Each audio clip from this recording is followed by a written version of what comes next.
জমকালো আয়োজনে সরকারি মাদ্রাসা ই আলিয়া ঢাকার ২৪৬তম প্রতিষ্ঠাবার্ষিকী উদযাপন। মিয়াদ হাসানের ভিডিওচিত্রে বিস্তারিত। উপমহাদেশের প্রাচীনতম ধর্মীয় শিক্ষা প্রতিষ্ঠান সরকারি মাদ্রাসা ই আলিয়া ঢাকা তাদের গৌরবোজ্জ্বল ২৪৬তম প্রতিষ্ঠাবার্ষিকী আজ বুধবার বর্ণাঢ্য আয়োজনে উদযাপন করেছে। ১৭৮০ সালে প্রতিষ্ঠিত এ ঐতিহ্যবাহী প্রতিষ্ঠান দীর্ঘ ২ শতাব্দীরও বেশি সময় ধরে ধর্মীয় ও আধুনিক শিক্ষার বিস্তারে গুরুত্বপূর্ণ অবদান রেখে আসছে। এ উপলক্ষে ঢাকা আলিয়া অডিটোরিয়ামে আয়োজিত অনুষ্ঠানে অংশ নেন দেশের বরেণ্য শিক্ষাবিদ, সরকারি কর্মকর্তা সহ প্রাক্তন ও বর্তমান শিক্ষার্থীরা।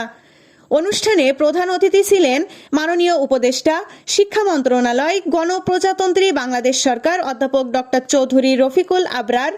বিশেষ অতিথি হিসেবে উপস্থিত ছিলেন ধর্ম মন্ত্রণালয়ের মাননীয় উপদেষ্টা ডক্টর আ.ফ.ম. খালিদ হোসেন।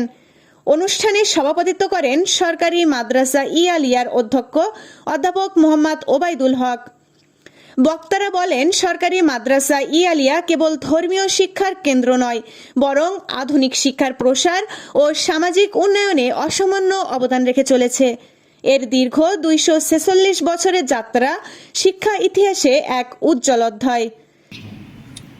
তার ২৪৬তম প্রতিষ্ঠা বার্ষিকীতে যে সম্মানে আপনারা আমাকে বিকশিত করেছেন, সেই সম্মান লাভ করতেছেন। ১৭৮০ আমরা শুনেছি ১৭৮০ সালে এই প্রতিষ্ঠান প্রতিষ্ঠিত হয়েছে। ১৯৪৭ সালে সেটা কলকাতা থেকে ঢাকায় এখানে এসে পরবর্তী আরো অনেক পরে এখানে যারা আমরা এখানে দাঁড়িয়ে আছি সেটা দিনব্যাপী এ আয়োজনে ছিল কুরআন তেলাওয়াত, আলোচনা সভা, সাংস্কৃতিক অনুষ্ঠান ও দোয়া মাহফিল। অনুষ্ঠানে ঢাকা আলিয়া সাংবাদিক সমিতি বিশেষ শুভেচ্ছা জ্ঞাপন করে।